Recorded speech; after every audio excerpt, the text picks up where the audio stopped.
Selamat petang, salam sejahtera. Susulan daripada pendedahan Datuk Seri Anwar Ibrahim berkaitan dengan ada Perdana Menteri dan bekas Menteri Kewangan yang berjaya memunggah berbilion ringgit wang kerajaan. Ini timbul kini spekulasi yang bertebaran di media sosial. Ada yang menjangkakan Perdana Menteri ini, Perdana Menteri itu yang dimaksudkan. Walau bagaimanapun saudara-saudara sekalian, yang lebih pasti ialah, yang lebih penting daripada kita mengetahui nama orang yang memunggah berbilion ringgit kekayaan negara ini ialah usaha Malaysia untuk mendapatkan semula wang tersebut. Datuk Seri Anwar Ibrahim dalam kenyataannya baru-baru ini berjanji bahawa beliau akan mendapatkan semula sebahagian besar daripada uang yang berbilion ringgit itu. Oleh sebab itulah, dalam komen ataupun dalam ruangan ini, saya memberi tajuk yang anda mungkin suka, iaitu sekiranya Datuk Seri Anwar Ibrahim berjaya mengambil semula, mendapatkan semula wang kekayaan negara yang berbilion ringgit dipunggah itu, persoalannya ialah, adakah bekas Perdana Menteri dan bekas Menteri Kewangan tersebut akan jatuh muflis ataupun akan jatuh bankrupt, ataupun adakah mereka akan kehilangan kebanyakan harta mereka. Saudara-saudara sekalian, saya nak juga berikan petunjuk kepada anda, siapakah bekas Perdana Menteri atau bekas Menteri dan bekas Menteri Keuangan tersebut yang disebutkan oleh Datuk Seri Anwar Ibrahim. Saudara-saudara sekalian, sebelum saya teruskan ulasan ini, mohon kiranya anda juga tekan butang subscribe untuk mendapatkan isu-isu terkini daripada channel saya, dan anda boleh bantu saya juga memberikan isyarat, memberikan pengetahuan anda siapakah Perdana Menteri, bekas Perdana Menteri atau Menteri Keuangan yang dimaksudkan oleh Datuk Seri Anwar Ibrahim ini. Namun saudara, saya juga mohon bantuan anda untuk menuliskan komen di ruangan komen. Apakah anda juga sependapat dengan saya bahawa yang lebih penting daripada mengetahui nama bekas Perdana Menteri, nama bekas Menteri Keuangan yang memunggah berbilion ringgit kekayaan itu, yang lebih penting daripadanya ialah mendapatkan semula uang tersebut. Dan kita setuju dengan tindakan Datuk Seri Anwar Ibrahim tersebut untuk mendapatkan semula wang tersebut, saudara-saudara sekalian. Namun, saudara, persoalan yang lebih segera muncul berikutan itu pendedahan Datuk Seri Anwar Ibrahim, bekas Perdana Menteri yang memunggah wang, kata Anwar Ibrahim, dan juga bekas Menteri Keuangan itu ialah siapakah bekas Perdana Menteri dan bekas Menteri Keuangan yang dimaksudkan oleh Datuk Seri Anwar Ibrahim yang telah memunggah kekayaan berbilion ini. Adakah ia ialah Tun Mahathir Mohamad yang pernah memegang jawatan Menteri Keuangan ketika menjadi Perdana Menteri, ataupun adakah ia ialah Daim Zainuddin, bekas Menteri Keuangan ketika era Tun Mahathir? Mengapa dipilih Daim Zainuddin? Kerana kita pun tahu Daim Zainuddin merupakan tokoh yang ada banyak pengaruh dan mungkin juga kekayaan beliau.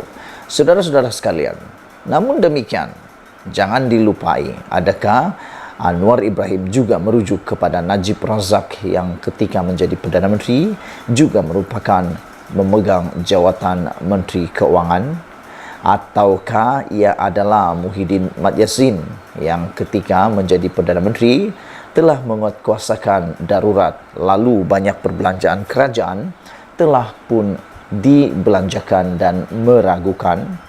Siapapun mereka, saudara-saudara sekalian, yang penting sebagaimana yang disebut oleh Anwar Ibrahim dalam perutusan khas tahun barunya baru-baru ini, badan penguatkuasa harus memikirkan bagaimana helah dan cara supaya jangan rakyat miskin terpukau dengan janji dan slogan kononnya bersih, padahal diselaput dengan ratusan juta kekayaan yang telah dipunggah, dan sekurang-kurangnya sebahagian daripada dana yang dipunggah itu dipulangkan semula kepada rakyat.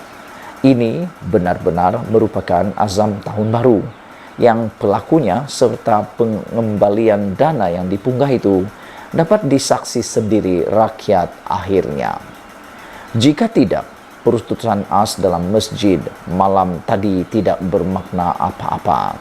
Saudara-saudara sekalian, saya amat tertarik dengan tajuk kita pada petang ini, yaitu adakah apabila Anwar Ibrahim berjanji untuk mendapatkan sebahagian daripada dana itu, adakah ini akan membuatkan beberapa bekas Perdana Menteri dan bekas Menteri Keuangan jatuh miskin dan muflis kerana harta disita kerajaan? Saudara-saudara sekalian, paling penting dana berbilion dipunggah bekas Perdana Menteri, bekas Menteri Keuangan mesti diambil atau dapat diambil semula. Di luar daripada kelaziman sambutan ambang tahun baru di era Anwar Ibrahim kali pertama sebagai Perdana Menteri, malam tadi dimeriahkan dengan munajat serta doa kepada Allah di Masjid Putrajaya. Tiada sambutan dengan hiburan nyanyian, pergaulan bebas serta tembakan bunga api ke udara sebagaimana kelaziman. Kali pertama juga perutusan khas tahun baru disampaikan oleh Perdana Menteri di masjid dengan dipancarkan ke seluruh negara melalui penyampaian tanpa teks yang memberi gambaran tulingnya keikhlasan yang terpancar daripada lubuk hati penyampainya. Perutusan yang disampaikan pula penuh dengan pesanan serta nasihat, memperlihatkan iltizam kebersamaan untuk membela rakyat, memperjuangkan keadilan, menangani rasuah dan membina semula negara. Apabila menyebut mengenai rasuah dan membina semula negara, ia tentunya tidak terlepas daripada memperkatakan kecurangan silam yang walaupun sesetengah pihak merasakan tidak perlu lagi diungkit cerita-cerita lama. Sebagai pengajaran dan supaya tidak hilang paduman, kisah-kisah lama sebenarnya perlu diceritakan semula agar sempadan tidak lagi mudah dilanggari.